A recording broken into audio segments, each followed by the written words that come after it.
La station de Sirfontaine est implantée à environ 60 km au nord-est de Chaumont. Elle ressemble à une balle de golf de 12 mètres de diamètre posée sur un tis d'environ 30 mètres de haut. C'est la tour radar proprement dite. Au pied de cette tour radar se trouve un petit bâtiment qui abrite une zone vie avec un coin cuisine et un bureau, un local pour le groupe électrogène qui est chargé de pallier les défauts d'EDF, un autre local pour l'onduleur qui fournit le courant sans coupure pour les équipements les plus sensibles, ainsi qu'un atelier. Le radar de Chaumont-Sirfontaine est la première pierre de la nouvelle couverture radar française.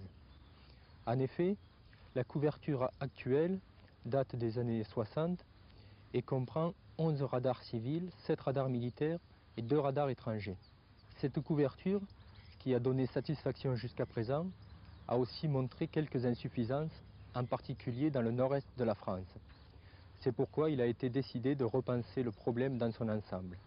Ce nouveau type de radar, dit radar monopulse ou mono-impulsion, apporte une nette amélioration dans la précision de mesure de la position des avions et une moins grande fréquence d'interrogation des transpondeurs, donc un moindre risque de saturation. De plus, c'est la transition naturelle vers le mode S, mode à adressage sélectif, qui permettra dans les années 95-2000 d'établir une véritable liaison de données entre l'avion et le sol. La station de Sirfontaine sera totalement inhabitée.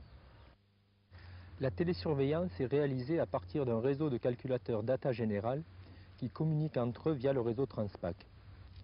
Ces calculateurs surveillent non seulement le fonctionnement de la station radar elle-même, pour transmettre toutes les pannes qui peuvent apparaître sur les équipements radar, mais également la partie énergie, groupe électrogène, position des disjoncteurs, onduleurs, et en plus, tout ce qui concerne la protection contre l'intrusion dans les stations et la détection incendie.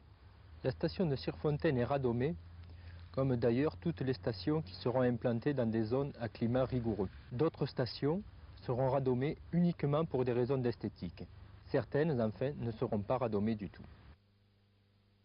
Le service technique de la navigation aérienne a choisi 19 sites qui permettront d'implanter les nouvelles stations monopulse.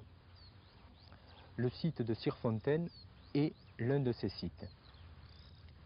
Il a été choisi comme première station parce que la direction de la navigation aérienne, jugeant que les problèmes étaient le plus importants dans le nord-est de la France, a décidé de donner une priorité à cette région.